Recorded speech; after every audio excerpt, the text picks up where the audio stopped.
Magandang umaga mga ka-farmers. Andito na po ang ating mga broodcock. Ayan, pasado na rin ito sa kanyang exam. Ang ating gray. Ayan, para meron siyang pares na tatlong gray din dyan. So, nilagay ko muna itong mga ating mga hatch dito. Ang ating mga hatch dito ay Gilmore hatch. So ito muna ang ipapares natin bagong pasado ng exam na gray. Okay.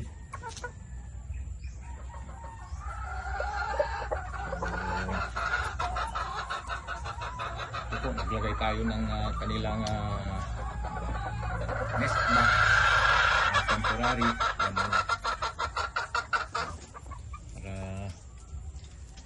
makapag-ipon tayo ng kanilang mga itlog at magkakaroon tayo ng alagaan palang araw. Ayan. So isang pasado sa exam at ang kanyang mga partner dito ay 8 at 5 Gilmore hats saka 3 gray. Okay. So lipat po tayo sa kabilang pen. Nandito sila sa pen 3. Ito po ang ating pen 3.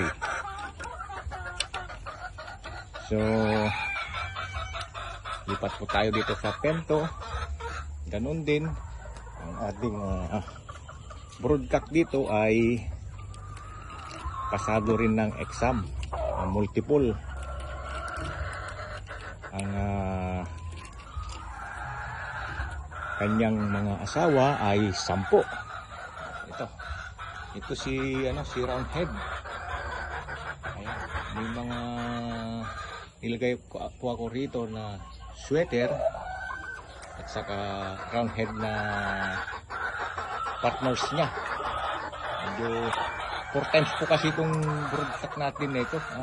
Subukan nating nalagyan ng ng 8 sweater at saka mayroong 2 roundhead din dito. Roundhead ang ating barako rito. So ito po ang ating pen 2. Yan. So lipat ulit tayo sa kabila sa pen 1. Si pen 1 ay ano rin ito, subukan natin mag lemon, bagong dating din nating broodcock. So wala pa siyang paris dahil hinahanapan ko pa ng maganda. Yan. Ayan po, ano na rin ito, pumasa na rin ng kanyang exam.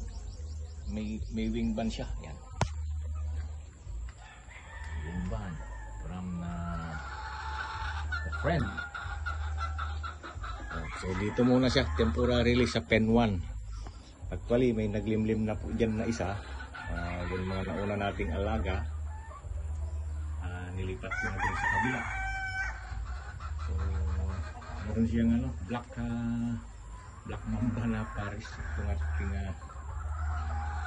lemon. So hahanapan ko pa ng magandang inahin para ipaparis natin dito. Hey, good morning! Oh, ayan na.